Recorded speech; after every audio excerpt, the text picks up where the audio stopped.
Good evening, and welcome to Mythic Rest, where ancient stories bring a little quiet to the mind. If these tales help you rest, consider liking, sharing, and subscribing. Now, settle in and let tonight's story carry.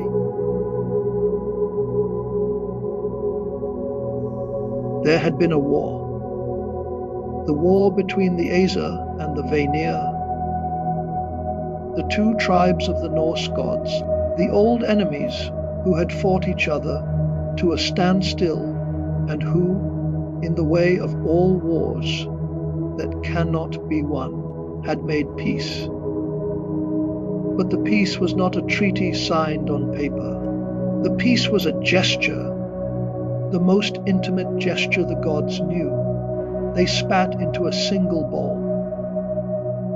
Each god, Aesir and Vanir alike, spat into the same vessel, and the spittle, the substance of their bodies, the essence of their divinity, the fluid that carries the self, gathered in the bowl, and the gathering was the truce, and the truce was the mixture, and the mixture was the peace.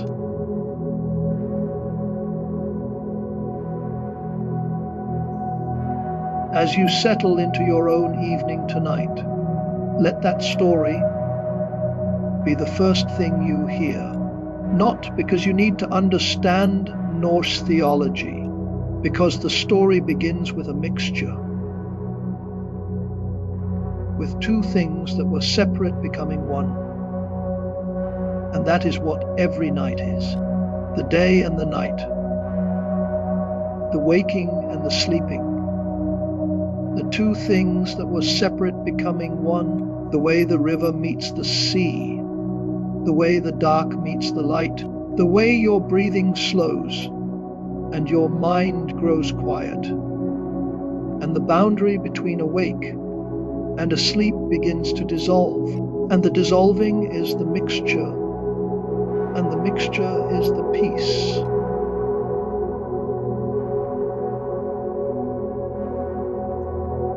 From that bowl of divine spittle, the gods fashioned a being. His name was Kvasir, and he was not a god exactly. He was something new, something that had not existed before, a being made from the combined knowledge of all the gods, Aesir and Vanir, the wisdom of two tribes in one body. He was the wisest being who had ever lived. There was nothing he did not know, no question he could not answer, no riddle he could not solve, no mystery too deep for his understanding, because his understanding was the understanding of the gods themselves, distilled and concentrated and given form.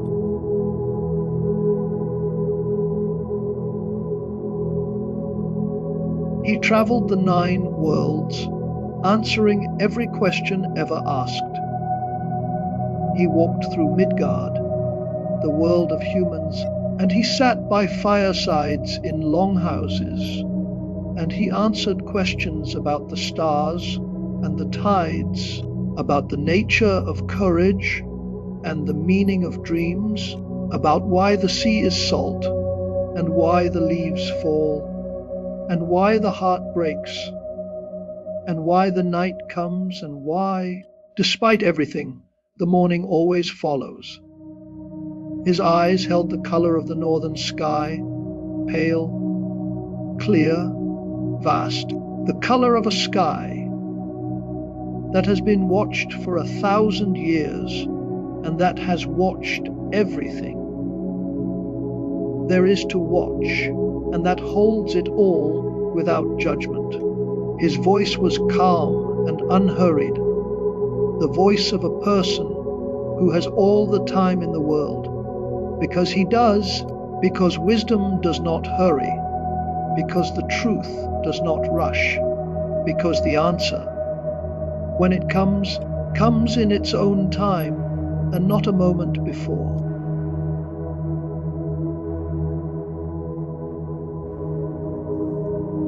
When he spoke, even the gods fell silent.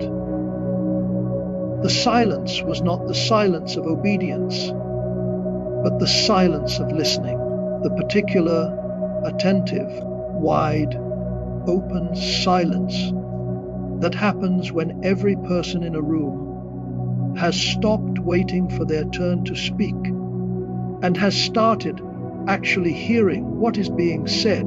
And the hearing is so rare, and the hearing is so valuable, and the hearing is the gift that Kvasir gave.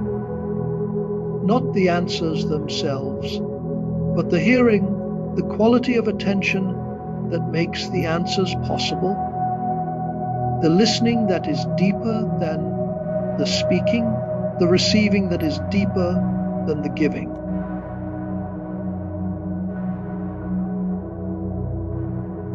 He smelled of mid and pine and something older. The scent of the world, tree Yggdrasil itself, the great ash that holds the 9 worlds in its branches and roots, the tree that is the axis of everything, the tree whose roots drink from the wells of the underworld, and whose branches hold the eagles, and the hawks, and the 4 stags that nibble its highest buds. The scent was the scent of the center of the world, and the center of the world smelled of pine resin and old wood, and the deep, dark, organic smell of a living thing that has been alive for so long that its life has become a fragrance, a presence in the air that does not announce itself, but that you feel the way you feel the presence of a large tree. When you stand near it, not through your eyes, but through your skin, through the particular, faint, pressure shift that a very old, very large living thing makes in the air around it.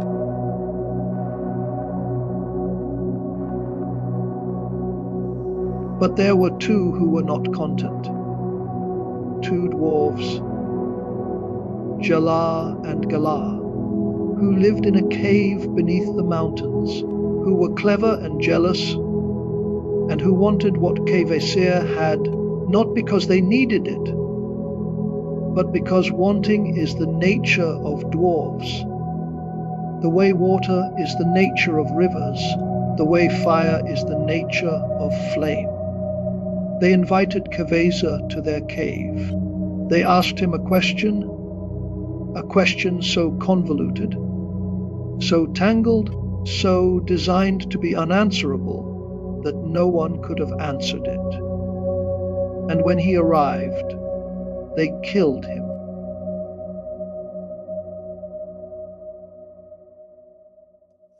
We tell this part gently, because this is a sleep story, and the killing is not the point.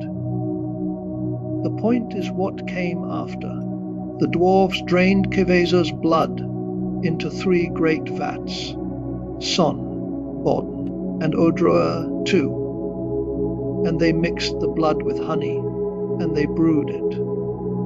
The brewing was a slow, careful, deliberate process, the way all the best brewing is, the way all the best making of anything is patient, precise, attended to with the kind of devotion that is not love but craft, and the craft, in its own way, is a form of love, because the thing made with devotion is always a thing made with love, even when the maker is a murderer, even when the making is a crime.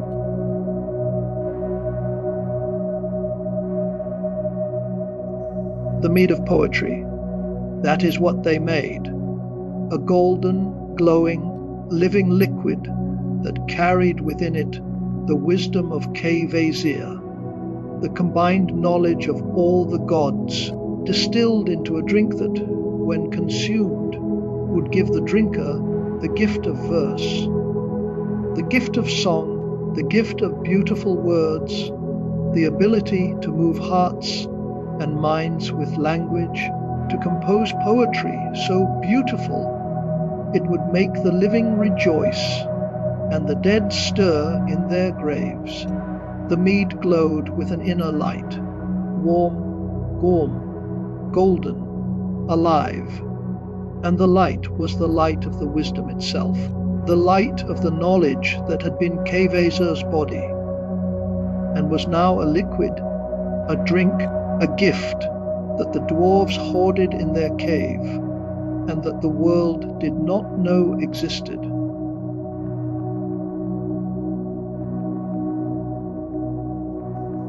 The dwarves told the gods that Kvasir had wandered off and drowned in his own wisdom, that his knowledge was so vast it suffocated him.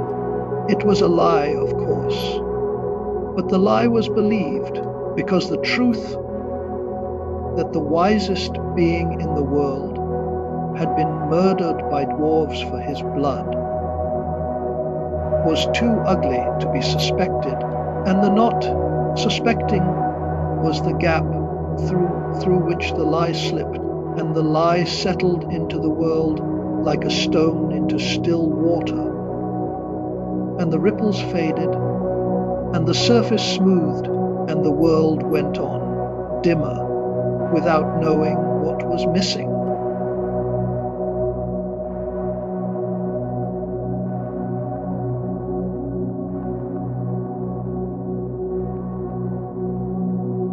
The dwarves' crimes multiplied. They lured a giant named Gilling and his wife to their cave, and they killed Gilling by rowing him out to sea and overturning the boat, and they killed his wife by dropping a millstone on her when she wailed at the news of her husband's death. The crimes are ugly, and we will not linger on them, because the story is moving, and the movement is toward the mountain. And the mountain is where the mead will end up, and the mountain is where the story really begins.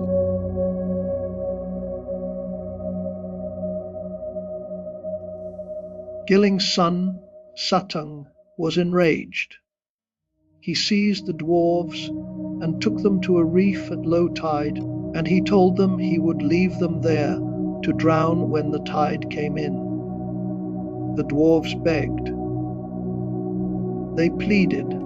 They offered the one thing they had that was worth more than their lives: the mead of poetry, all 3 vats, the golden, glowing, wisdom-filled drink that they had brewed from the blood of the wisest being who ever lived.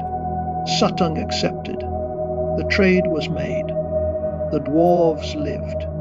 The mead changed hands.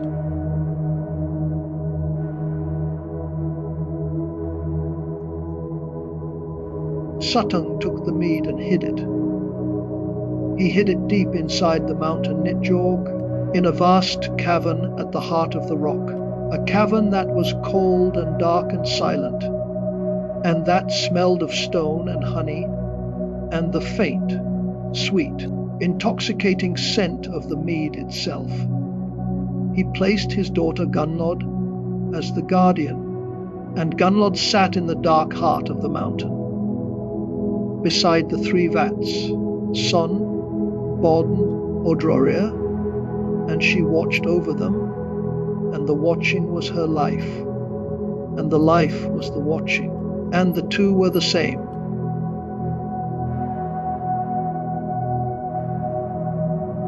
The interior of Nitjorg, imagine it. A vast cavern carved by water over millennia, its ceiling so high that the light from the mead does not reach it.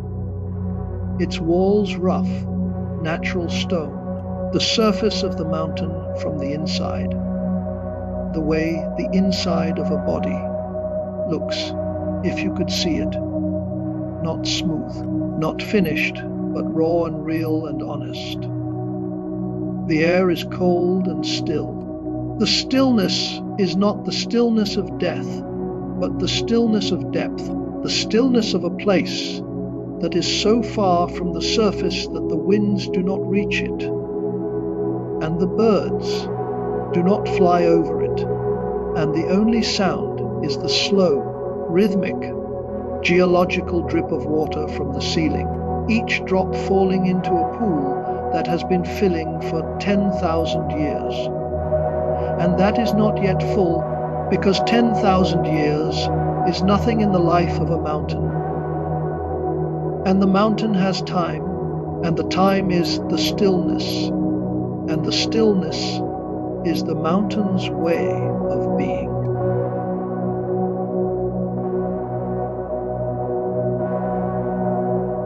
Stalactites hang from the ceiling like frozen teeth, like the teeth of the mountain itself, the mountain's mouth, the mountain's jaw open, waiting, patient. The floor is stone, worn smooth by the water, and the smoothness is the only sign that anything has ever moved in this place, the only record of the 10,000 years of dripping, the only evidence that time passes, even here, even in the deep, even in the dark.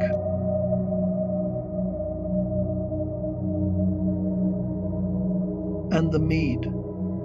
The 3 vats sit at the center of the cavern, and they glow. The glow is warm, a deep, amber, golden light that comes from within the liquid itself, the light of the wisdom, the light of the knowledge, the light of the words that have not yet been spoken, but that are there in the liquid, waiting to be drunk, waiting to be released, waiting to enter a mind and become a poem, and become a song, and become a story, and become the thing that carries the human heart across the dark. The glow is the only light in the cavern. It illuminates the stone walls. It catches the dripping water and turns each drop to gold. For the moment it falls through the light, and the drop is gold, and then it is water, and then it is gone, and the gone is the gold, and the gold is the gone, and the cycle of the drop is the cycle of the mead, the cycle of the word, the cycle of all beautiful things, present, glowing, gone, and present again.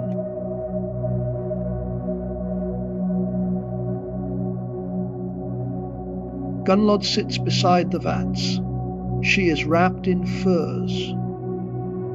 She has been here for longer than she can remember. Years, decades, the time has blurred. The way time blurs in the dark. The way time blurs in sleep. The way the hours of the night pass differently from the hours of the day. Stretched and compressed and rearranged by the deep, the quiet, the absence of the sun.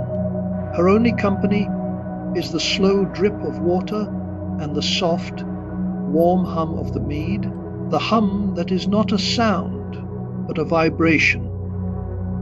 The vibration of the wisdom, the vibration of the words, the vibration of the living liquid that pulses slowly, rhythmically, the way a heart pulses, the way a breath pulses, the way all living things pulse, because the mead is alive. The mead is a living thing, and the living thing is waiting.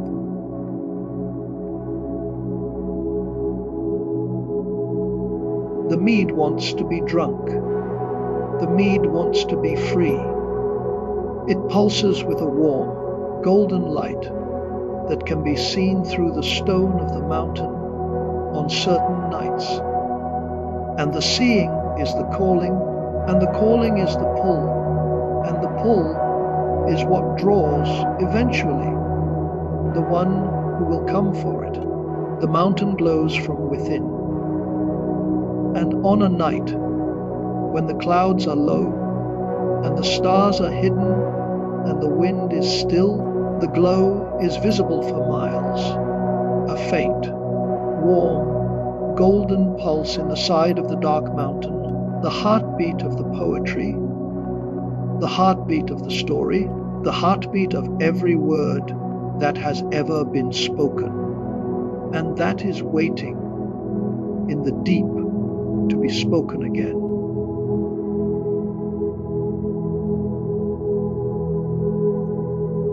Odin learns of the mead. He wants it, not for himself alone, though he is a god, and gods are not free of desire, and Odin's desire for wisdom is the deepest desire in the Norse cosmos, the desire that cost him his eye, the desire that hung him from the world tree for 9 nights, the desire that drives him always to seek, to search, to sacrifice. He wants it for the gods and for humanity. Without poetry, the worlds are poorer.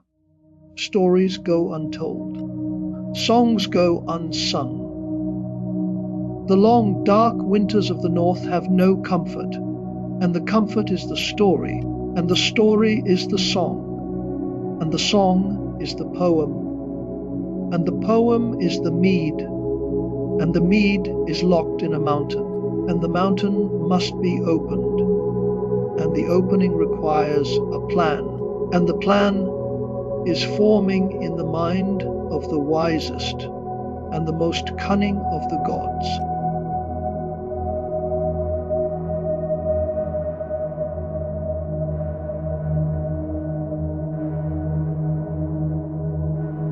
Odin travels to Midgard.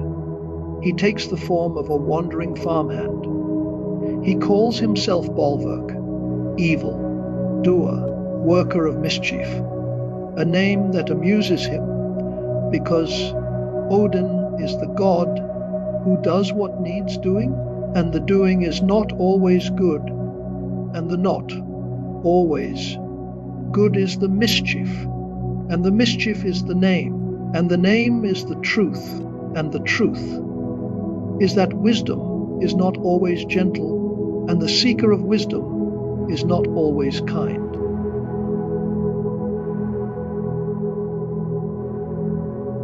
He is old and weathered. A wide-brimmed hat pulled low over his one eye. The eye he has, the eye he kept, the eye that has seen everything, and that holds everything, and that burns in its single socket with a fire that is not the fire of anger, but the fire of wanting, the fire of the one thing that Odin cannot stop doing, which is seeking, which is searching, which is reaching for the thing that is just beyond the reach, always just beyond, the thing that is wisdom, the thing that is the mead, the thing that is the answer to the question he has been asking since before the world was made. A grey beard, a staff in his hand, clothes that have seen many winters, patched, faded, worn, the clothes of a man who does not care about clothes, because the clothes are not the man, and the man is not the clothes, and the thing that matters is the eye, and the eye is burning, and the burning is the seeking, and the seeking is the whole of him.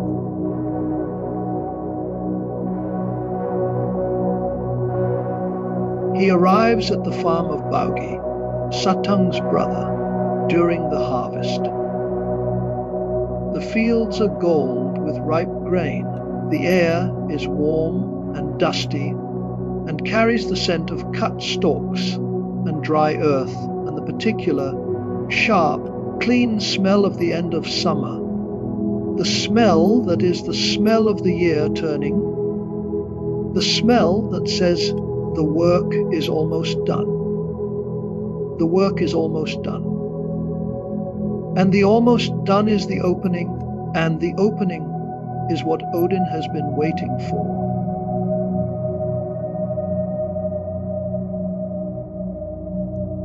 The 9 farmhands are refusing to work. They are surly, idle, disruptive. The kind of men who are more trouble than they are worth. The kind of men who make a farmer desperate. And desperate is what Bagi is. And desperate is what Odin needs him to be. Odin offers to do the work of all 9. Alone, in exchange for 1 drink from the mead that Bog's brother keeps in the mountain. Baugi agrees, but the agreement is conditional. Satang must consent, and Satang, the stories tell us, will never consent. But Odin has anticipated the not consenting. The not consenting is not a problem. The not consenting is a step in the plan.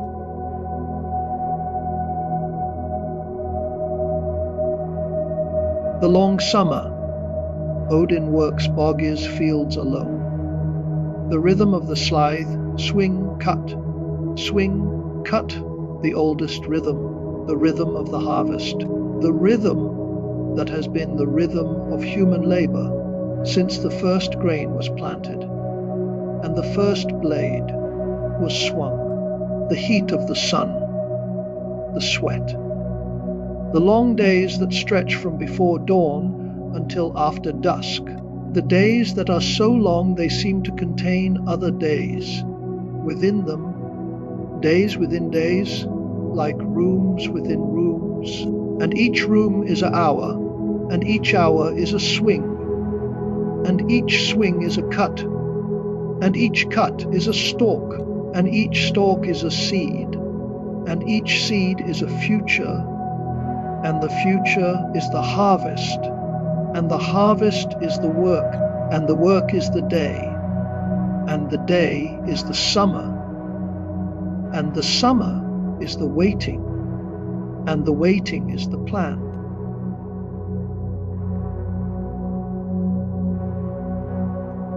But this is Odin.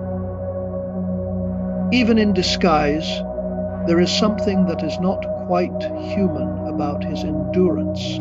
He works as 9 men, not through strength, which he has, but through persistence, which is deeper than strength, which is the thing that does not tire, because the thing that does not tire is not a body, but a will, and the will is the God, and the God is the will, and the two are the same, and the same does not stop. He works. The sun moves. The grain falls.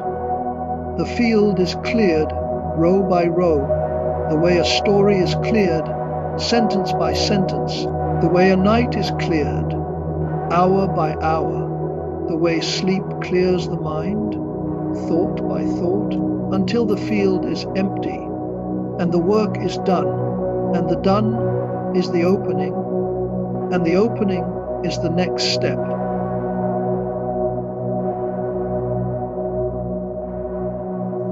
The harvest is done. Odin demands his reward. Bagi agrees to take him to the mountain, but warns that Satang will never allow it. They go to the mountain. Bagi drills a hole into the rock with an auger, a small hole, narrow, barely wide enough for a snake. And the hole is the test, because the hole is the opening, and the opening is the entrance, and the entrance requires a shape that is not the shape of a man, but the shape of something smaller, something lower, something that can go where a man cannot.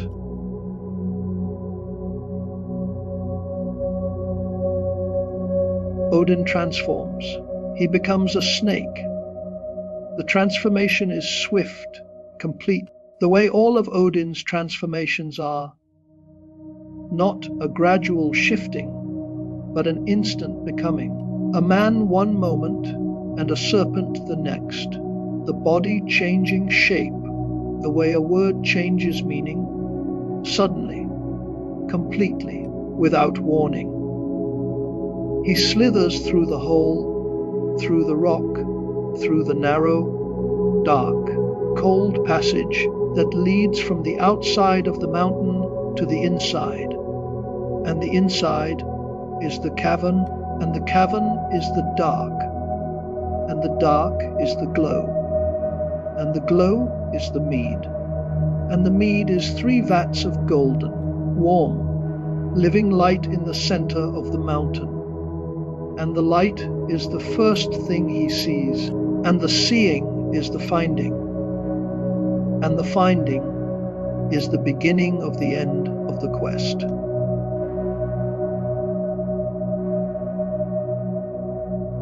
And Gunnlod, the giant's daughter, alone in the golden dark, who has been guarding this treasure for longer than she can remember, who has never had a visitor, who has been sitting in silence and honey, scented light for what feels like forever, whose only company has been the drip of water and the hum of the mead, and the slow, patient, geological passage of time in a place where time does not move the way it moves on the surface. She looks up. She sees a figure in the entrance of the cavern, not a snake now, but a man old, weathered, a wide-brimmed hat, one eye, a staff, a fire in the single eye, that is the fire of seeking, and the fire of wanting, and the fire that she has not seen in a very, very long time, because she has not seen anyone in a very, very long time, and the not seeing has been the loneliness, and the loneliness has been the guard, and the guard has been her life.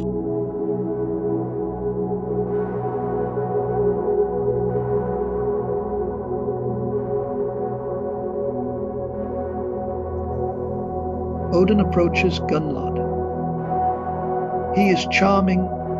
Odin is always charming when he needs to be, the way the moon is charming when it needs to be, the way the fire is charming when it needs to be, the way all things that draw you toward them are charming, and the charming is not a deception, but a gift, because the gift is the attention, and the attention is the warmth, and the warmth is the thing that Gunnlod has not had, and the not having is the opening, and the opening is what Odin has come for.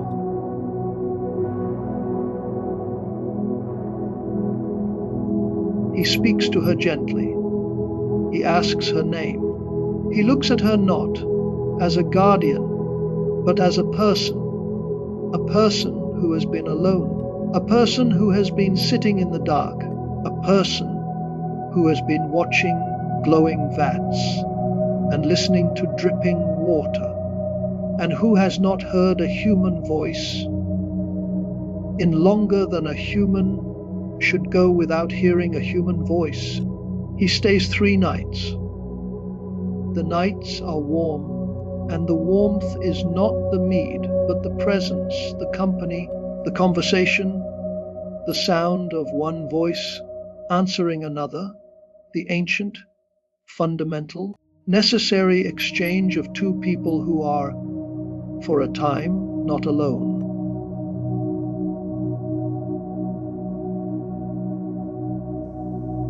Gunnlod, moved by his presence, by the first kindness, the first conversation, the first warmth she has known in her long solitude, allows him to drink from all 3 vats. Sun, Bod, Odruarir. He drinks.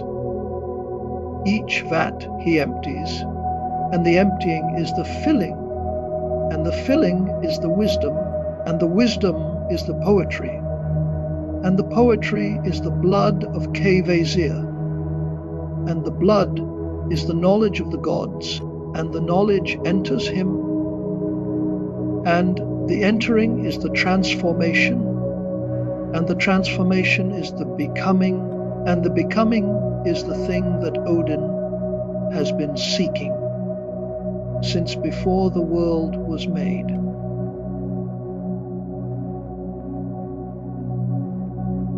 The escape. Odin transforms again into an eagle, his sacred form, the form that soars, the form that sees everything from above, the form that carries the mead in his body, the warm, golden, glowing liquid held in the crop of the eagle, held the way a heart holds blood, held the way a mother holds a child, held with the complete, total, unself-conscious grip of a body that knows what it is carrying and that will not let go. He flies. The mountain falls behind him. The sky opens. The stars are above and the world is below, and the eagle's wings beat against the northern wind, and the beating is the rhythm of escape, and the escape is the flight, and the flight is the story.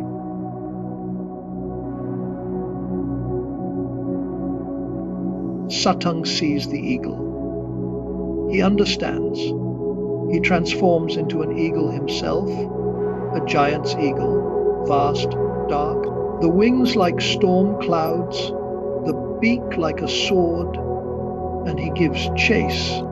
The chase across the sky is the greatest aerial pursuit in all of Norse myth. Odin's eagle wings beating against the northern wind, the mead sloshing inside him, some of it spilling from his beak. As he flies, the golden drops falling through the air, falling to the earth, falling to the world below. And the falling is the gift, and the gift is the scattered mead, and the scattered mead is the poetry that anyone can taste. The bad poetry, the mediocre poetry, the poetry that is not great, but that is real, the words that are not Kvasir's full wisdom, but that are a drop of it, a trace, a residue, a scent of the golden liquid on the wind.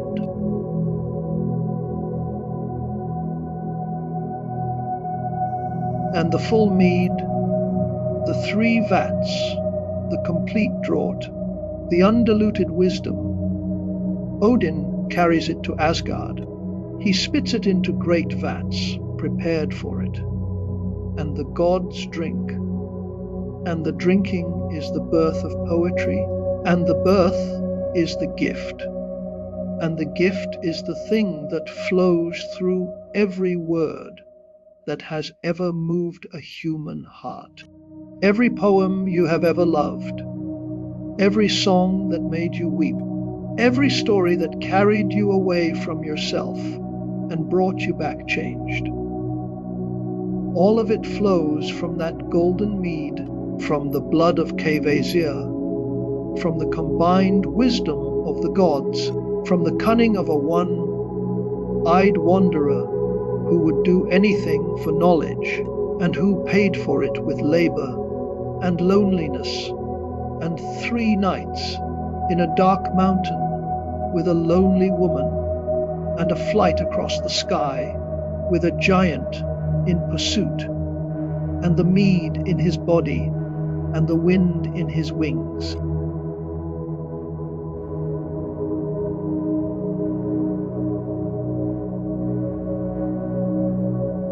The northern lights pulse slowly overhead.